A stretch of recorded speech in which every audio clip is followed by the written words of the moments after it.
بسم اللہ الرحمن الرحیم۔ السلام علیکم۔ اللہم صلی علی محمد کما تحب و ترضی لہ۔ ایک وزیر کے دل میں ذوق الہی پیدا ہوا اور اس نے بادشاہ کی خدمت وزارت چھوڑ کر اللہ کی راہ اختیار کر لی۔ ایک مدت کے بعد بادشاہ کی اس سے ملاقات ہوئی تو اس نے پوچھا، تم نے میری ملازمت کیوں چھوڑی؟ وزیر جو اب تک درویش بن چکا تھا کہا، اے بادشاہ، تجھ میں 5 باتیں تھیں۔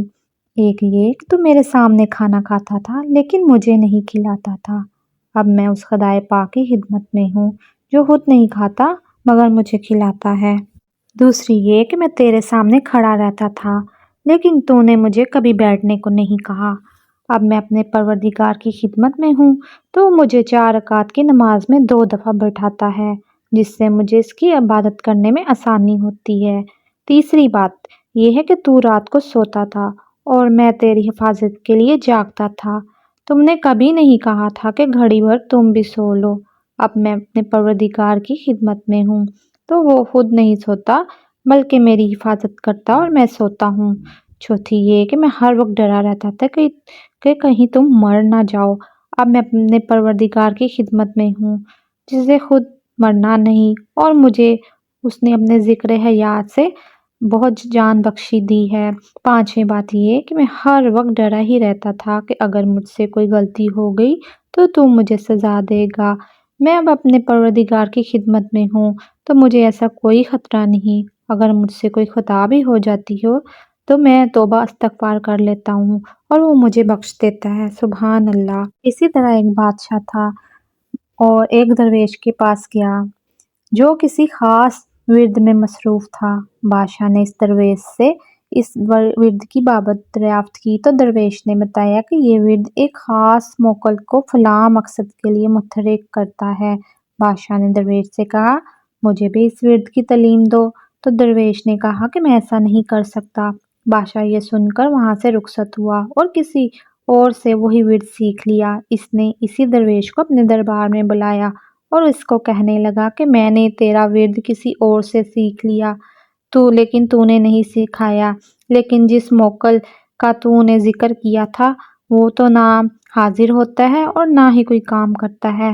اب تو مجھے بتا کہ ایسا کیوں ہے اور اس کا حل کیا ہے، یعنی اس ورد کو پڑھنے میں کہاں غلطی کر رہا ہوں۔ اگر تو نے مجھے نہ بتایا تو سزا کے لیے تیار ہو جا۔ درویش یہ بات سن کر مسکرایا اور بادشاہ کے پاس کھڑے ہوئے سپاہی کو حکم دیا کہ وہ بادشاہ کو فوراً گرفتار کر لے۔ سپاہی اور بادشاہ دونوں نے حیرت سے درویش کو دیکھا کہ یہ کیا کہہ رہا ہے۔ شاید بادشاہ کے خوف سے اس کا دماغ الٹ گیا ہے۔ درویش نے ایک مرتبہ پھر انتہائی سخت لہجے میں سپاہی کو حکم دیا کہ وہ بادشاہ کو گرفتار کر لے، مگر سپاہی اپنی جگہ سے 1 انچ بھی نہ ہلا۔ بادشاہ کی حیرت اور غصے کی شدید انتہا ہو گئی۔ بادشاہ نے جلال کے عالم میں اسی سپاہی کو حکم دیا کہ اس گستاخ کو فوری طور پر گرفتار کر لیا جائے۔ یہ سن کر شاہی دربار میں موجود تمام سپاہیوں نے اپنے نیزوں اور تلواروں کا رخ درویش کی طرف کر لیا اور اسے چاروں طرف سے گھیر لیا۔ درویش یہ دیکھ کر مسکرایا اور بولا، سن بادشاہ، جو میں نے ان سپاہیوں کو کہا اور جو تو نے ان کو کہا وہ ایک ہی حکم تھا، الفاظ اور لہجہ بھی ایک ہی تھا، لیکن میری بات سن کر یہ ایک سپاہی بھی خاموش رہا جبکہ تو نے صرف ایک سپاہی کو حکم دیا تھا، لیکن تیرا حکم سن کر دربار میں موجود تمام سپاہی فوراً حرکت میں آ گئے اور مجھے ایک آن میں گرفتار کر لیا۔ بس فرق حکم کا نہیں بلکہ تیری اور میری حیثیت کا ہے۔ یہی سبب ہے کہ تیرے ورد پڑھنے سے وہ موکل حرکت میں کبھی نہیں آئے گا، کیونکہ روحانی دنیا میں تیری حیثیت 0 ہے۔ سوال یہ نہیں ہے کہ قرآن میں شفا ہے یا نہیں، سوال یہ ہے کہ پڑھنے والا کس کردار کا مالک ہے اور اللہ اور اس کے رسول صلی اللہ علیہ وسلم سے کس قدر محبت اور قربت رکھتا ہے۔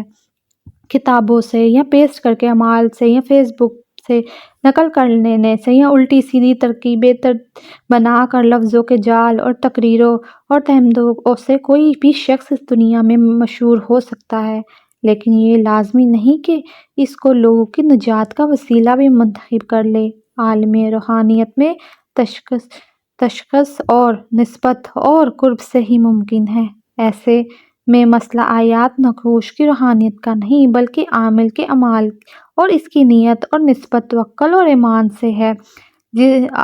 اگر آپ کو یہ ناظرین میری کہانی اچھی لگی ہو تو پلیز میرے چینل کو سبسکرائب، لائک اور شیئر ضرور کیجیے گا۔